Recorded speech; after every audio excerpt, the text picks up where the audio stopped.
Title: The Echo of Tombstones. The old Hawthorne mansion stood tall and somber atop a windswept hill.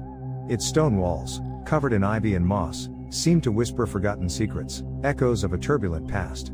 The Miller family, seeking a fresh start, had acquired the property for a pittance, ignoring the locals' warnings about its sinister reputation. The House of Screams, they called it, a name that would soon resonate with terror in their own lives. From the first night, tranquility was an illusion. Indistinguishable whispers filtered through the walls, like distant laments. At first, they attributed it to creaking wood or the wind seeping through poorly sealed windows. But soon, the whispers turned into moans, and the moans into blood-curdling screams that chilled them to the bone. Sarah, the mother, was the most sensitive to the disturbance. Every night, the screams would awaken her, echoing in her head like an infernal echo. She tried to convince herself that they were vivid dreams, nightmares fueled by the stress of the move and the ghost stories she had heard. But the intensity of the screams increased with each passing day, making her doubt her own sanity. David, the father, a practical and skeptical man, refused to believe in the supernatural. He attributed the noises to the poor acoustics of the house or some flaw in the structure. But even his rationality began to crumble when doors started closing on their own, objects moved inexplicably, and a constant feeling of being watched pervaded every corner of the house.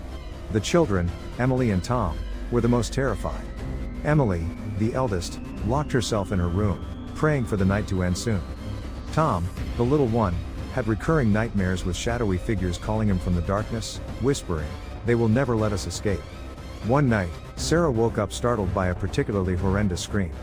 She jumped out of bed and ran to the children's room, only to find them trembling with fear.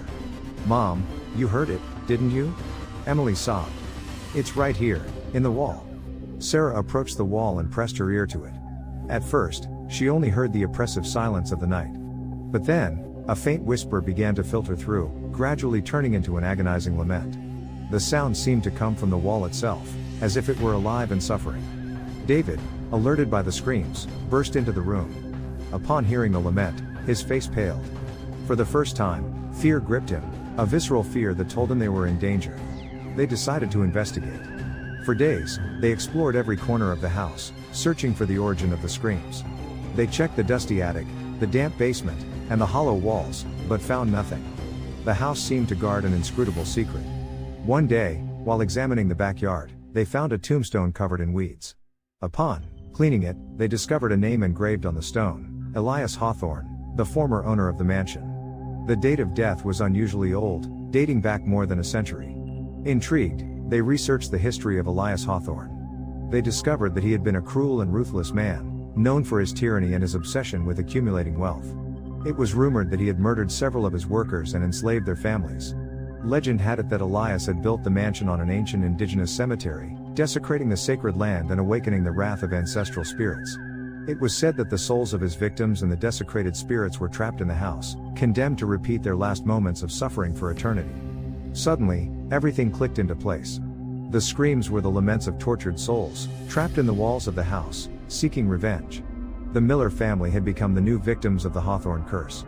Desperate, they sought the help of a medium. The woman, upon entering the house, felt a dark and intense presence that overwhelmed her. "This house is full of pain and suffering," she said in a trembling voice. "The spirits are furious and will not rest until justice is done." The medium revealed that the only way to free the spirits was to find the remains of Elias Hawthorne's victims and give them a dignified burial in a sacred place. The task was dangerous and would require courage and determination. The Miller family, determined to end the curse, began searching for the remains. After days of excavation, they found a mass grave in the basement of the house. The bones, dismembered and mutilated, were evidence of Elias Hawthorne's brutality. With great respect and reverence, they collected the remains and took them to a nearby cemetery. They organized a religious ceremony and gave them a proper burial, praying for the rest of their souls. As the earth covered the coffins, an overwhelming silence descended upon the house. The screams ceased, the doors stopped closing on their own, and the feeling of oppression disappeared. The Hawthorne curse had been broken. However, the peace did not last long. One night, Sarah woke up with a whisper in her ear. "Thank you," the voice said, soft but unmistakable.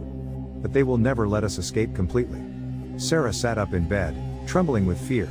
She knew that the spirits had found peace, but she also knew that the house would always be marked by their presence. The echoes of the past would remain, constantly reminding them of the horror they had lived through. The Miller family decided to move. They sold the mansion for an even lower price than they had bought it for, without revealing the true reason for their departure.